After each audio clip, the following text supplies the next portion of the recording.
الحمد للہ رب العالمین سبحان اللہ۔ والعاقبۃ للمتقین والصلاة والسلام علی سید الانبیاء والمرسلین وعلی آلہ واصحابہ الطیبین الطاہرین، اما بعد فاعوذ باللہ من الشیطان الرجیم، بسم اللہ الرحمن الرحیم۔ اذ حضر یعقوب الموت اذ قال لبنیہ ما تعبدون من بعدی قالوا نعبد الہک و الہ آبائک ابراہیم و اسماعیل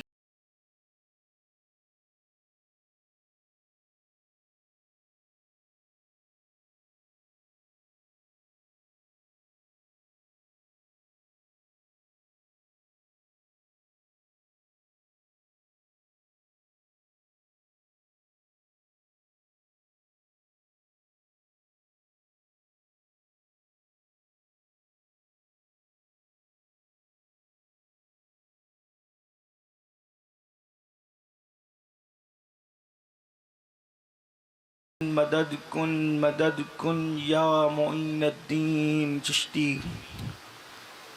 ممبر پر جلوگر برادر اکبر عالمی شہرت یافتہ ثنا خان رسول بلبل باغ مدینہ الحاج قاری محمد رضوان خان صاحب، وہ عرش مقام سادات کرام ذوی الاحترام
ساتھ ہی منشی رحمت کا قلم دان گیا، لے خبر جلد کے غیروں کی طرف دھیان گیا، لے خبر جلد کے غیروں کی طرف دھیان گیا، میرے مولا میرے آقا تیرے قربان گیا۔ دل ہے وہ دل جو تیری یاد سے معمور رہا، دل ہے وہ دل جو تیری یاد سے معمور رہا، سر ہے وہ سر جو تیرے قدموں پہ قربان گیا۔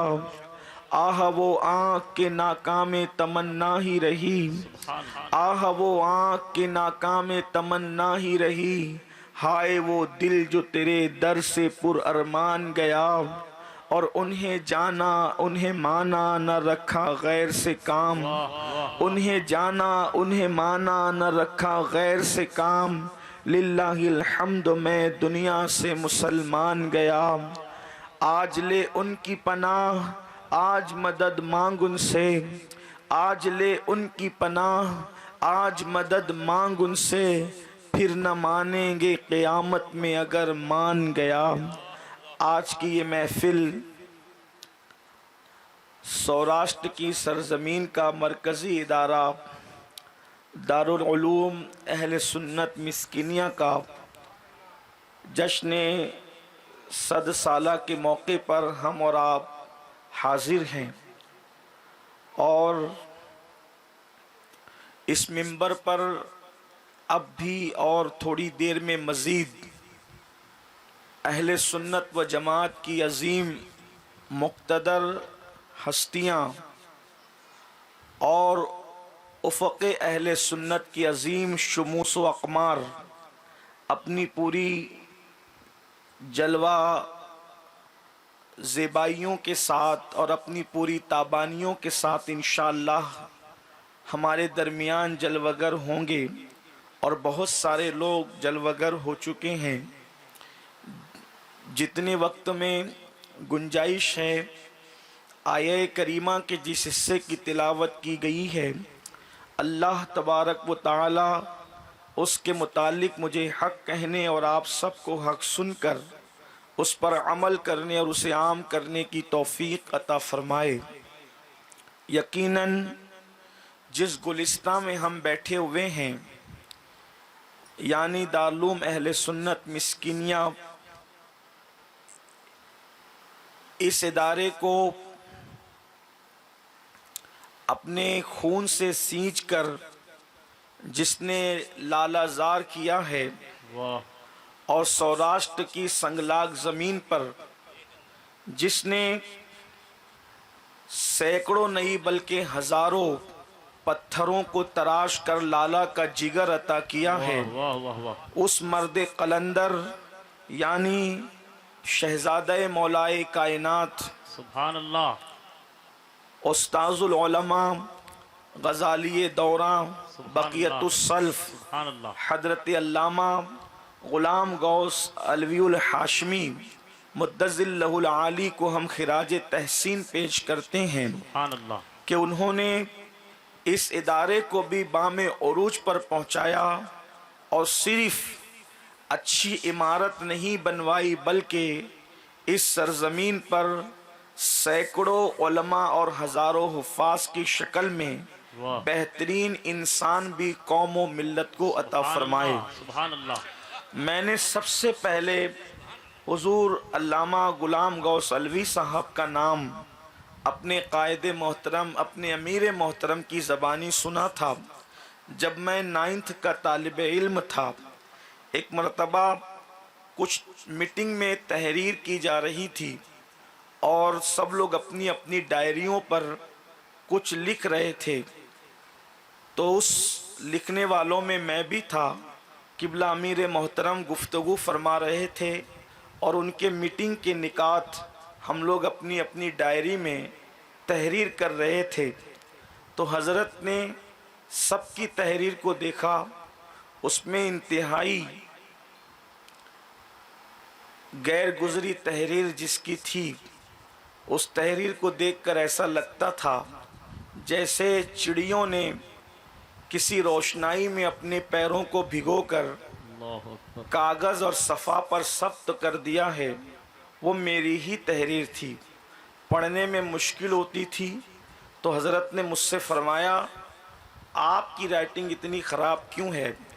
اور پھر اس کے بعد حضرت نے میری تحریر کے نیچے کچھ لکھا، اتنی خوبصورت ان کی رائٹنگ ابھی بھی ہے تھی، تو حضرت نے مجھ سے فرمایا، میں نے جب کہا کہ آپ کتنا خوبصورت اور خوشخط لکھتے ہیں، تو حضرت نے فرمایا اس میں میرا کمال نہیں بلکہ میرے استاذ حضرت علامہ غلام غوث علوی الحاشمی کی محنتوں کا نتیجہ ہے سبحان اللہ، کہ انہوں نے میرے ہاتھوں کو بھی سنوارا اور میری زبان کو بھی قرآن کے اعتبار سے درست فرمایا۔ سبحان اللہ، اس دن سے میرے دل کے نہا خانے میں علامہ غلام غوث علوی مدظ اللہ العالی کو دیکھنے کا تجسس پیدا ہوا، اور اس کے بعد پھر مستقل بار بار زیارتوں کا شرف نصیب ہوا، اور پھر میں نے ان کو اپنے بزرگوں کی درخشندہ نشانی کے طور پر محسوس کیا۔ سبحان اللہ۔ اللہ پاک کی بارگاہ میں دعا کرتے ہیں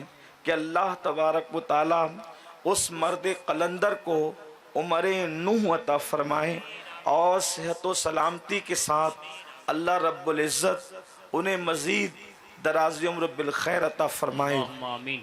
یقیناً ان کی محنتیں، ان کی کاوشیں اللہ رب العزت اپنی بارگاہ میں بار بار فرمائیں، اور ایسے بزرگوں کا سایہ ہم پہ دراز سے دراز تر فرمائے۔ آمین۔ جس آیہ کریمہ کی تلاوت کی گئی ہے، بڑی مشہور و معروف آیہ کریمہ ہے، اور اس میں اللہ تبارک و تعالی نے حضرت سیدنا یعقوب علیہ السلام کہ دنیا سے جانے کا تذکرہ فرمایا ہے۔ جب آپ دنیا سے تشریف لے جا رہے تھے، اس واقعے کو قرآن نے حکایتاً نقل کیا ہے، جی اور قرآن مقدس کا یہ معجزہ ہے، یہ اعجاز ہے بے شک۔ کہ قرآن مقدس نازل ہوا 1450 سال پہلے، لیکن قیامت تک کے لیے وہ دستور العمل ہے۔ بے شک حق۔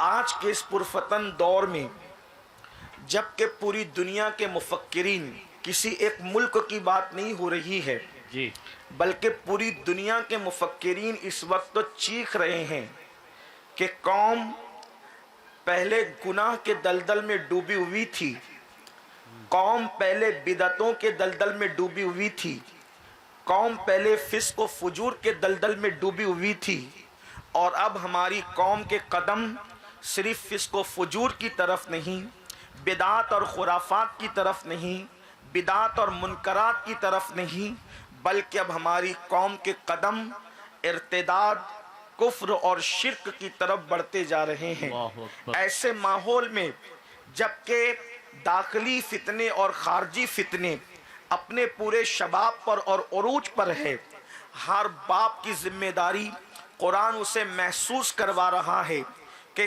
قوم کے بچوں کے حوالے سے یا اپنے بچوں کے حوالے سے ایک باپ کی فکر کیا ہونی چاہیے، ایک باپ کی سوچ کیا ہونی چاہیے، ایک باپ کا خیال کیا ہونا چاہیے۔ اللہ اکبر۔ آج کا باپ جیسے جیسے عمر ڈھلتی جاتی ہے، ویسے ویسے اس کی فکر بڑھتی جاتی ہے کہ میں نے اتنا بڑا کاروبار پھیلا کر کے رکھا ہے، میرے اس کاروبار کو میرے بچے سنبھالنے کے قابل بنیں گے کہ نہیں بنیں گے، میری بنائی ہوئی بلڈنگوں کی حفاظت کریں گے کہ نہیں کریں گے، میرے بنائے ہوئے مکان کا تحفظ کریں گے کہ نہیں کریں گے، میرے بنائے ہوئی کوٹھی کی حفاظت کریں گے کہ نہیں کریں گے۔ اس سلسلے کے اندر آج کا باپ فکر کرتا ہے، لیکن قربان جائیں، قرآن حضرت سیدنا یعقوب علیہ السلام کے دنیا سے جانے کا تذکرہ حکایتاً نقل کرتے ہوئے بتا رہا ہے کہ اے باپ، اگر تو دنیا سے جا رہا ہے تو تجھے دنیا سے جاتے وقت فکر کس چیز کی ہونی چاہیے، سوچ کس چیز کی ہونی چاہیے؟ تو قرآن کہتا ہے اذ حضر یعقوب الموت۔ اگرچہ یہ بات یہودیوں سے کہی جا رہی ہے، چونکہ یہود یہ کہا کرتے تھے، اس پورے علاقے کی جان شان اور سبحان اللہ۔ ہم سب کا حوصلہ اور ہم سب کے مشفق و مہربان فاطمی دولہ شہزادہ غوث الورا سیدی دادا باپو صاحب قبلہ مدظ اللہ العالی کی تشریف آوری سبحان ہماری اللہ۔ محفل کی مقبولیت کی دلیل ہے۔ سبحان اللہ۔ ایک بار سب بلند آواز سے درود شریف پڑھیں۔ اللہم صلی علی سیدنا اللہم صلی علی وعلی سیدنا آل سیدنا مولانا محمد مولانا وبارک وسلم۔ محمد معدن الجود والکرم وآلہ وصحبہ وبارک وسلم صلاۃ و سلام علیکہ یا رسول اللہ صلی اللہ تعالی علیہ وسلم۔ ایک بار اور درود شریف پڑھ لے بلند آواز سے۔ اللہم صلی علی سیدنا و مولانا محمد معدن الجود والکرم وآلہ وصحبہ وبارک وسلم صلاۃ و سلام علیکہ یا جد الحسن والحسین۔ مجھے ایسا لگتا ہے کہ چونکہ یہاں بڑی بڑی ہستیوں کی آمد تھوڑی تھوڑی دیر میں ہوگی، تو شاید کئی مرتبہ تقریر کو جو ہے روکنا پڑے گا، لیکن آپ کو اپنے ذہن کے اندر وہ بات رکھنی ہے، پھر اسی کے بعد ہم کنٹینیو کریں گے انشاءاللہ۔ ایک بار پھر درود شریف پڑھیں آپ۔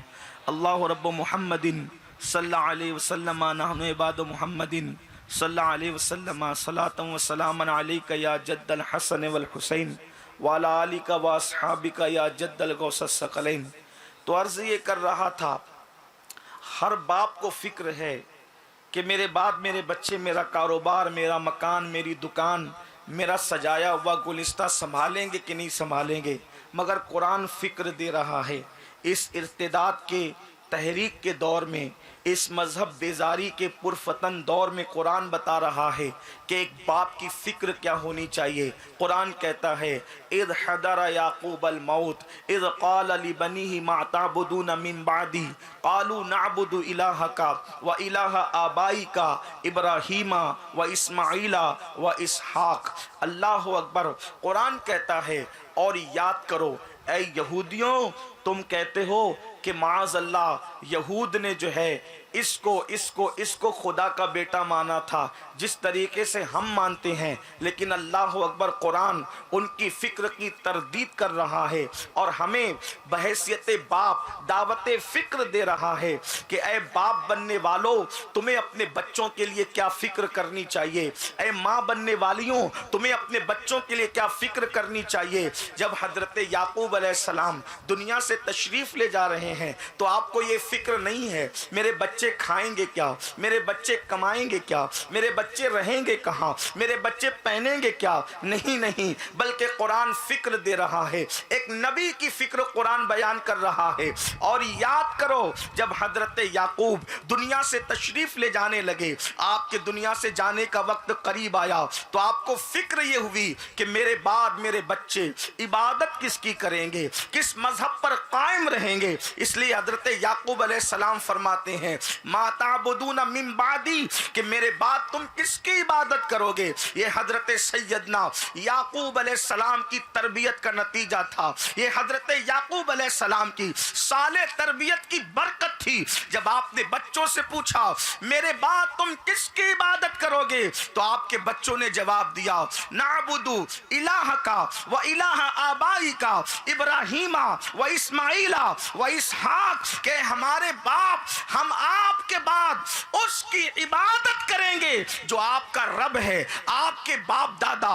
آپ کی آبا و اجداد حضرت ابراہیم کا رب ہے، حضرت اسماعیل کا رب ہے، حضرت اسحاق کا رب ہے، یعنی ہم اسلام پر قائم رہیں گے، ہم مسلمان رہیں گے۔ اس سے پتہ چلا ایک باپ کی فکر یہ ہونی چاہیے کہ میں مسلمان ہوں، میں دین حق پر ہوں، میرے بعد میرے بچے بھی دین حق پر ہونا چاہیے۔ میرے آقا صلی اللہ علیہ وآلہ وسلم کے دیوانوں، آج فکر یہ ہے بچہ ڈاکٹر بن جائے، بچہ ٹیچر بن جائے، بچہ وکیل بن جائے، بچہ بیرسٹر بن جائے، بچہ یہ بن جائے، وہ بن جائے، وہ بن جائے۔ یاد رکھنا سب بناؤ مگر پہلے فکر یہ کرو کہ وہ رسول اللہ کی غلامی میں رہے گا یا نبی کا باغی ہو جائے گا۔ پہلے یہ فکر کرو وہ دین پر رہے گا یا دین کا مذاق اڑانے والا بن جائے گا۔ اللہ اکبر۔ آئیے آپ کو بتاؤں حضرت سیدنا یعقوب علیہ السلام ہی کے حوالے سے، جب حضرت یعقوب علیہ السلام، یوسف علیہ السلام اور یعقوب علیہ السلام میں جدائی ہوئی تو حضرت یوسف علیہ السلام کی عمر تقریباً 9 یا 10 سال کی تھی۔ جب حضرت یوسف علیہ السلام اللہ اکبر واپس ملتے ہیں تو حضرت یوسف علیہ السلام بچوں کے باپ بن چکے تھے، حتیٰ کہ پوتے اور پوتیاں بھی پیدا ہو چکی تھی۔ حضرت یوسف علیہ السلام جب ملتے ہیں تو حضرت یوسف علیہ السلام کا پتہ چلتا ہے تو جناب یہودا کہتے ہیں یوسف علیہ السلام کے بڑے بھائی کہ میں بابا کے پاس کرتا خون میں بھگو کر لے گیا تھا اور میں نے بابا کو پیغام دکھ کا دیا تھا، دکھ کی خبر دی تھی ابا کو کہ یوسف کو بھیڑیا کھا گیا، میں دکھی کرنے کے لیے گیا تھا، آج میں خوشخبری سنانے کے لیے میں ہی جاؤں گا۔ یعنی حضرت یوسف کا کرتا خون میں بھگو کر لے گیا تھا یہ کہہ کر کہ یوسف کو بھیڑیا کھا گیا، آج بھی یوسف کا کرتا میں ہی لے کر کے جاؤں گا۔